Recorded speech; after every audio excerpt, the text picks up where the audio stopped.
اسلام میں شرائط ضرور ہے، لیکن مجلس شورا کے لیے معیار اہلیت ہے، یعنی ایسے شخص سے مشورہ کرو جو اس کام کی اہلیت رکھتا ہے اور اس کی بصیرت رکھتا ہے۔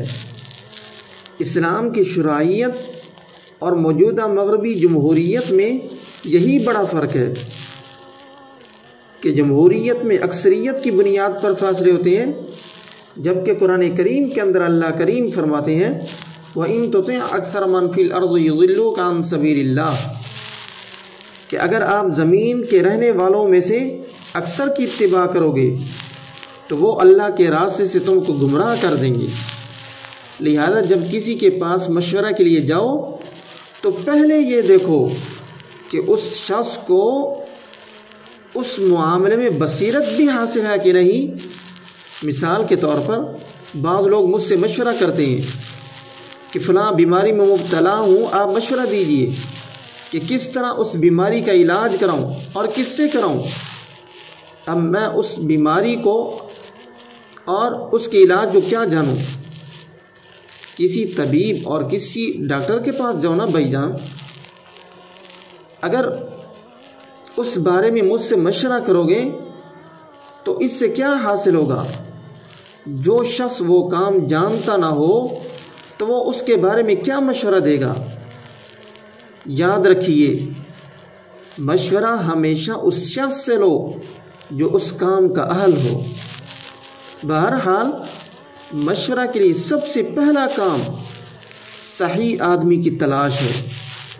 بعض اوقات دین کے معاملات میں لوگ ایسے لوگوں کے پاس مشورے کے لیے چلے جاتے ہیں جن کو دین کا علم نہیں، جس کا نتیجہ یہ ہوتا ہے کہ جس سے مشورہ لیا گیا اس نے غلط جواب دے دیا اور سوال کرنے والے نے اس پر عمل شروع کر دیا، خود بھی گمراہ ہوئے، دوسروں کو بھی گمراہ کیا۔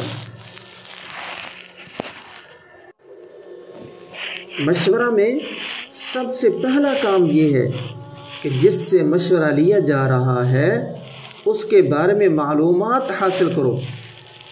اب بہت سے لوگ میرے پاس تجارت کے بارے میں مشورہ کرنے کے لیے آ جاتے ہیں کہ یہ تجارت کریں یا فلاں تجارت کریں۔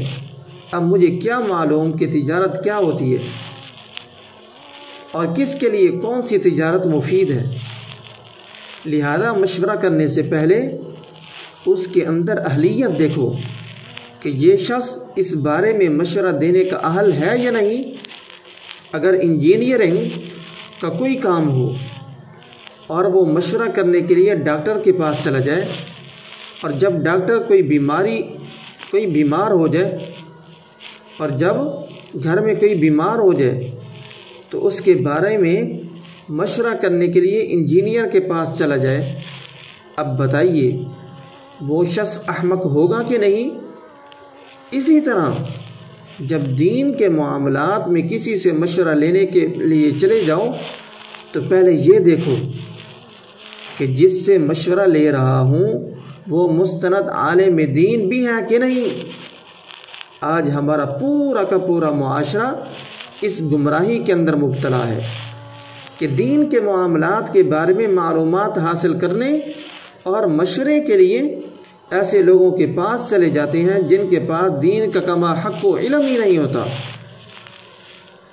مثال کے طور پر کسی کے بارے میں یہ سن لیا کہ وہ بڑی لچھے دار تقریر کرتے ہیں، یا کسی کو دیکھ لیا کہ ان کا حلیہ بڑا بزرگانہ اور بڑا دیندارانہ ہے، بس ان سے دین کے بارے میں مشورے شروع کر دیے اور ان سے فتوے پوچھنے شروع کر دیے۔ یاد رکھیے، مشورہ کے لیے غلط آدمی کا انتخاب انسان کو غلط راستے پر ڈال دیتا ہے۔